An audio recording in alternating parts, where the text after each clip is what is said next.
तो अगर मोदी की बात करें, नरेंद्र मोदी वहाँ थे, राहुल गांधी वहाँ थे, यहाँ प्रियंका गांधी वहाँ थी, तो 3 लीडर मुझे वहाँ पर चुनाव में ज़्यादा तरीके से देखने को मिले। तो इसमें क्या खोया क्या पाया, किसको आप किस तरीके से आंकते हैं इन सारी चीज़ों को? देखिए अनुज जी, बड़ा बढ़िया सवाल है और बहुत गंभीर सवाल है। हम्म, प्रधानमंत्री की अब तक की यूएसपी क्या है कि वो अपराजय है। जी।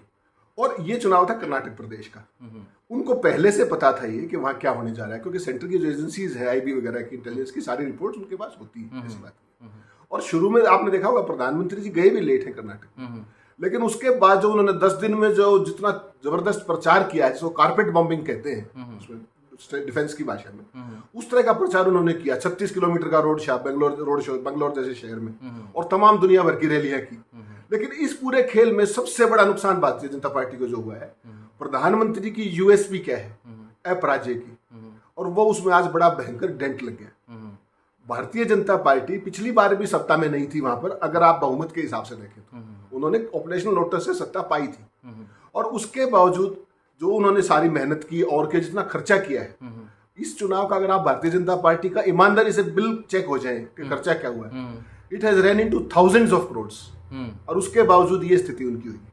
तो भारतीय जनता पार्टी ने प्रधानमंत्री की यूएसपी को बहुत ज्यादा डैमेज कर दिया कर्नाटक का, में जहां तक बात है। और दूसरी सबसे कमाल की बात देखिए, जो राहुल गांधी की जो यात्रा निकली थी, भारत जोड़ो यात्रा, वो सबसे ज्यादा दिन 22 दिन अगर आपको याद हो, वो कर्नाटक में रही थी। तो उस रूट से आप देखें तो उसमें क्या, जिस रूट से राहुल गांधी निकले थे, जिन जिन सीटों से, उनमें से 85% सीट कांग्रेस की आई आज। उसका असर देखने को आया। और बीजेपी की वहां एक भी सीट नहीं। बाकी सीटें जो 15% है वो जेडीएस की आई, क्योंकि अभी काउंटिंग चल रही है, इसलिए मैं फाइनल फिगर आपको दे नहीं रहा हूँ, काउंटिंग अभी खत्म नहीं हुई। उसका जो कमाल देखिए आप, जिस भारत जोड़ो यात्रा का ये मजाक उड़ा रहे थे, उसने कर्नाटक में क्या किया है। और यहाँ पर जो राहुल गांधी को इन्होंने डिस्क्वालीफाई किया संसद से, उस चीज ने भी बड़ा रोल अदा किया है। उसमें लोगों ने सोचा कि यार ये तो किसी को जायज सवाल भी नहीं उठाने देते, ये तो किसी को बोलने भी नहीं देते, ये कैसा लोकतंत्र है। उसके ऊपर जो सबसे जो मैं मेहनत की जो बात करेंगे इस चुनाव में, खड़गे साहब ने जो मेहनत की है, 80 साल की उम्र है उनकी, अनुज जी, जितनी मेहनत उन्होंने गांव गांव हल्के एक एक निर्वाचन क्षेत्र में जाकर के, और जिस बुलंदी के साथ उन्होंने दलित वोटों को कंसोलिडेट किया है, और ओवरऑल एक मैसेज दिया है कि पूरी कांग्रेस पार्टी एकजुट है, इसका कोई सानी नहीं हो सकता। और प्रियंका गांधी की जो आपने बात की, प्रियंका गांधी ने यह साबित कर दिया है कि आने वाले समय में नरेंद्र मोदी और उनके पूरे सिस्टम के लिए अगर कोई सबसे बड़ी चुनौती है तो वो सिंगल हैंडेडली प्रियंका गांधी। उस दिन भी आप बात कर रहे थे, कारण बड़ा साधारण है। महिला के प्रति कोई भी दल या कोई भी सभ्य व्यक्ति बियॉन्ड ए पॉइंट आक्रामक नहीं हो सकता। हालांकि सोनिया गांधी के खिलाफ तमाम तरह की गाली गलौज की गई, और खुद प्रधानमंत्री ने की ऐसी, जो जिसको हम टीवी पे बोल भी नहीं सकते कैमरे पे। जी जी। प्रियंका गांधी का फिर भी एक है कि प्रियंका गांधी को उन्हीं की भाषा में जवाब देना आता है। जब इन्होंने 92 गालियों का जिक्र किया तो उन्होंने कहा कि अगर आपकी गालियां हमने लिखनी शुरू कर दी तो ग्रंथ छप जाएंगे, और उससे पूरी भारतीय जनता पार्टी ऐसी बैकफुट पे आई कि वो अपना नैरेटिव ही भूल गई। तो ये जो चीज जो प्रियंका गांधी में जो क्वालिटी है, वो राहुल गांधी में नहीं थी, वो सोनिया गांधी में नहीं थी। सोनिया गांधी का जो मूल विदेशी होने के कारण वो उतना जल्दी ऑफेंसिव तरीके से रिएक्ट नहीं कर पाती, उनका तरीका सोफिस्टिकेटेड। उन्होंने तो इंदिरा से भी अपना कंपैरिजन किया, एक बार कहा कि भी अम्मा की तरह ही हूं मैं। और उन्होंने कमाल क्या किया, वो जो कंपैरिजन किया वो यहाँ नहीं किया, उसने हैदराबाद में जाके किया, तेलंगाना में जाके किया। जी जी जी। जब प्रचार खत्म हो गया था, उनकी तो वहां से मैसेज देखिए, शार्पनेस देखिए, बेंगलोर से उड़ी और सीधी हैदराबाद पहुंची, और वहां इंदिरम्मा का जिक्र किया, और उन्होंने अपनी दादी को याद करते हुए कहा कि जब आप मुझे ये सम्मान देते हैं तो मुझे अपनी जिम्मेदारी का एहसास होता है।